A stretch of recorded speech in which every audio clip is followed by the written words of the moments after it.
Hi, Florent. This is David Cohn. Here I am answering via video, and this is the first time I've looked at your questions, so these are my first reactions, which I think a lot of people find helpful. If you have any follow-up questions, just send them my way. The English is a little hard to follow, but here's my best attempt at reading and then answering what you have. You have many, many questions, so I'm going to try and talk fast, and I apologize. How do you explain the success of Spot Us and your idea? Pushing the boundaries, journalism is a process. Can you comment your phrases? What's the deal of crowdfunding in this process? So already there's a few questions in this first question, and it's hard for me to parse them out.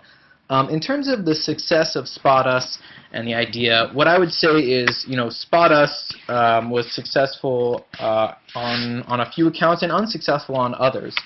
In general, I think Spot Us did really well in terms of capturing the imagination of people. I genuinely believe in crowdfunding, i.e. that people want to have transparency and control around where their money goes if they're donating to things like journalism. In terms of my phrase, journalism is a process, what I really mean there is that journalism is a process, not a product, right? So what journalism is, it's a series of things that we do, right? We go out, we collect information, we filter that information, and then we distribute that information. Historically, we distributed it via a newspaper product, but we couldn't point to that newspaper, that product, and say that's journalism. The newspaper was not journalism. The journalism all happened before the product, before the newspaper. So that's what I mean by journalism is a process. And I think in terms of crowdfunding, crowdfunding is looking at the process of journalism, particularly the funding process, and making that process more participatory. And that's been the thrust of my career, right? Is, okay, journalism is a process. How can we make that process more participatory? And one aspect of that process is funding. So how can we make the funding more participatory? Hence, Spot Us. Your next question is, will crowdfunding be sustainable on the long term? Will the bankers always give money for projects? Or is it trendy, a wow effect which made crowdfunding successful? What about the future of crowdfunding? Crowdfunding is not new. Crowdfunding is about as old as religion, I would guess. I mean, if you go to any church, right, they hand out that basket and people put in dollars. So the internet did not create this phenomena. The internet just makes it more fluid, a little bit more easy. So to try and say that it's a wow effect is kind of like saying that humor, right? I mean, there's a new kind of humor online, right? People like to laugh at cats online. So to say, oh, this humor thing, I don't think it's going to last. It's kind of missing the point. This is a human phenomena, not an internet phenomena. So the future of crowdfunding, as long as there are humans, I believe it will exist. I believe the internet is an efficient way to organize crowdfunding, and will continue to be an efficient way to do it until a new efficient way to comes about. So in some respects, I almost find it funny that there's this like gawking at crowdfunding when I can point to any church, at least in the United States. I'm sure it's the same in countries all around the world, or any temple or any gosh, all kinds of institutions that do it already. Vincent Rogordu, co-founder of Kiss Kiss Bank Bank, said, "The web personality of the creator is more important than the project itself. Can you comment?" On Spot Us, what was the most important, the reporter or the project? What are the needed ingredients to achieve financing a journalistic project on crowdfunding platforms such as Spot Us?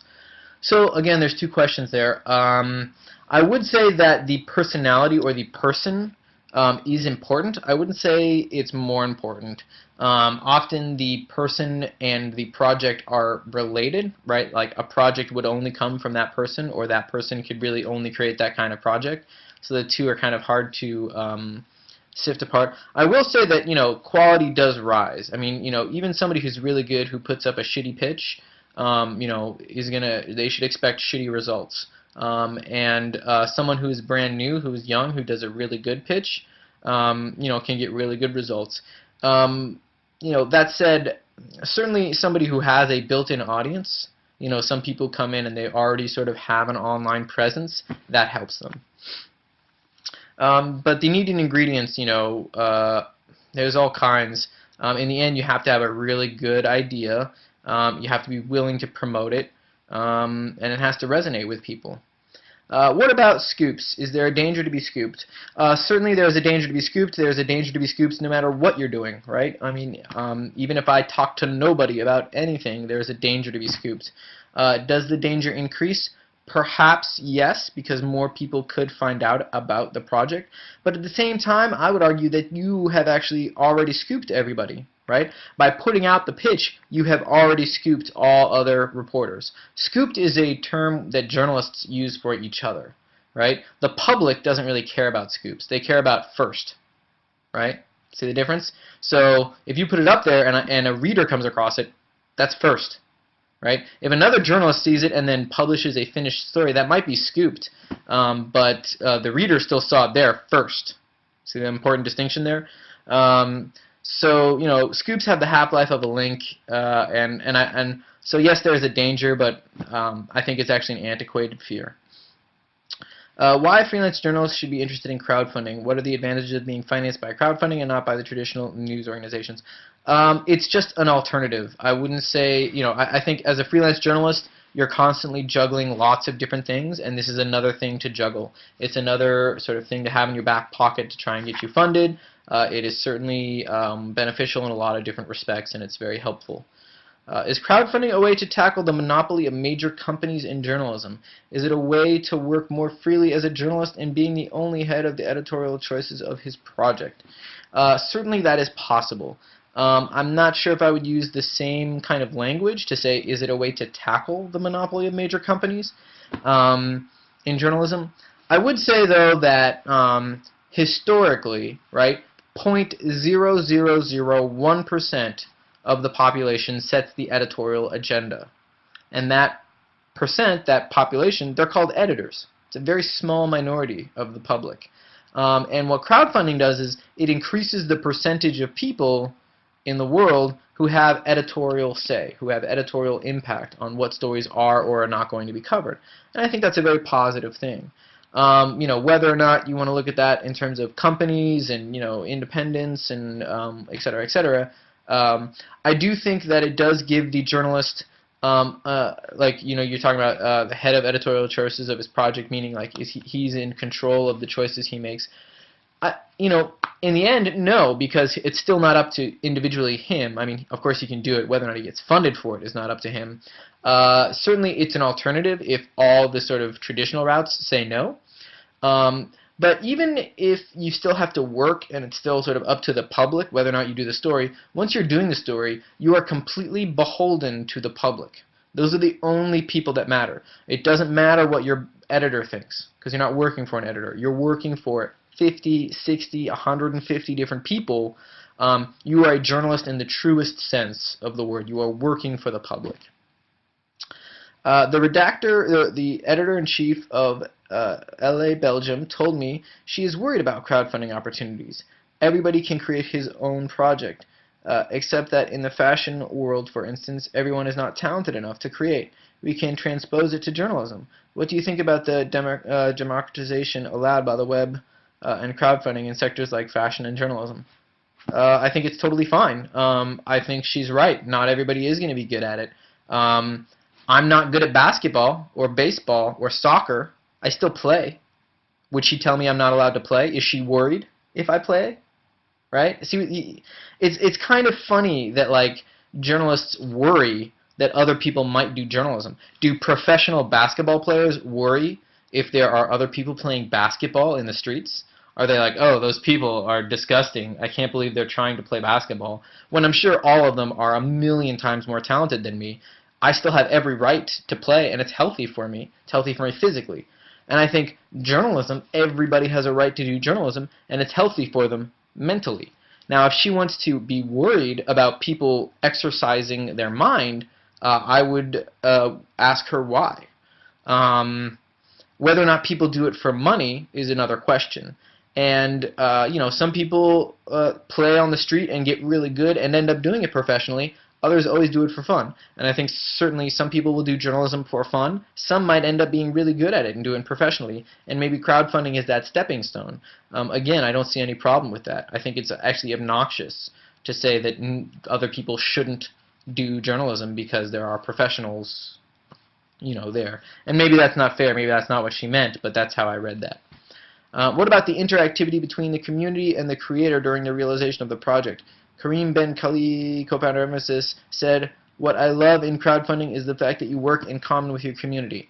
I would actually agree with Kareem Ben Khalifa. I don't think that on Spot Us, at least, they didn't work in common. But there, again, I mentioned this earlier, the journalist is beholden to the public. And the public can sort of respond to them. It's not any individual that they're responsible to, it's the entire public, and so it creates a really interesting dynamic. Next question. Crowdfunding in Europe is not developed yet, especially in Belgium, where we have an extremely traditional journalistic culture, no personal branding, for example. What are the basic conditions of success in a country, a community, or a culture? Does crowdfunding create social links between creators and funders, between creators and creators, between funders and funders? So again, there's two questions here. I wouldn't start to answer the first one about what conditions a country or a community or a culture needs for success in crowdfunding. I am not a sociologist. I am not an expert in other communities. I know that it has had success in the United States, and I know the conditions of the United States, and it has worked. I don't really know what Belgium is like, to be honest with you. I wouldn't want to comment. Again, I would say this. In Belgium, is there any kind of community giving? Are there instances, like I mentioned, in churches here in the United States? They give. Do they do that in Belgium? Look to see what that is. See if and how that is different from how it's done in the United States. That might inform you more than I could. Crowdfunding in journalistic deontology. What are the dangers of crowdfunding? What about personal branding? What about the lobbies, companies, political parties, biased media which have some interest in the work of journalists? Is it at risk that journalists become suggested to the community, so the journalists could serve to the community only what the funders want to see and accept fund? Risk of a certain homogeneity in the nature of reports. So I think there's a few questions in here, but the gist of it is this idea that somehow by having money is influential. And here's what I have many different responses because I get this question a lot. First thing I'll say is yes, money is a corrupting influence. Money is a potentially corrupting influence in crowdfunding. It is a potentially corrupting influence in politics. It is a corrupting influence in traditional journalism. It is a corrupting influence in everything, right? If you can show me clean money, I'll show you poop that doesn't stink, right? It's just this, there's sort of like this lobby of like, oh, well, crowdfunding, money is dangerous. And I want to say, yeah, money's fucking dangerous. Of course it is. You're dealing with money as well. I could make crazy claims about what you're doing. Here's what I'd say: is people are worried that somehow somebody with some kind of agenda is going to fund a journalist. And what I'll say is, yeah, but you need a group of people to fund a story, right? One person cannot fund a story. You need many people. And then they say, well, what if a group of people with an agenda fund a story? And I say, yeah, but you need a reporter who's willing to put their professional reputation on the line. And then they say, yes, but what if the reporter is in on it? And it sort of becomes this stupid game of like one-upsman of what-if scenarios. If whenever somebody attacks crowdfunding by saying, what if, ... immediately I can make up what if scenarios all day. I can make up what if scenarios for traditional newspapers. What if an advertiser threatens to pull advertising if you run a certain story? Those scenarios happen. I can come up with what if scenarios. So coming up with what if scenarios is not interesting to me. I think it's actually intellectually childish. Has the financial crisis in journalism allowed the success of crowdfunding in the States? Will crowdfunding become a real business model for news organizations and companies? Do some news organizations have to include crowdfunding in their business model? Again, I would go and say, crowdfunding is part of human nature. Certainly the financial crisis has sped up looking for other alternatives. But what I would say is crowdfunding is not going to go away. It is not the solution. It is not a silver bullet. It is not going to solve all of our problems, but it is a solution. It is one solution, and I think we need many.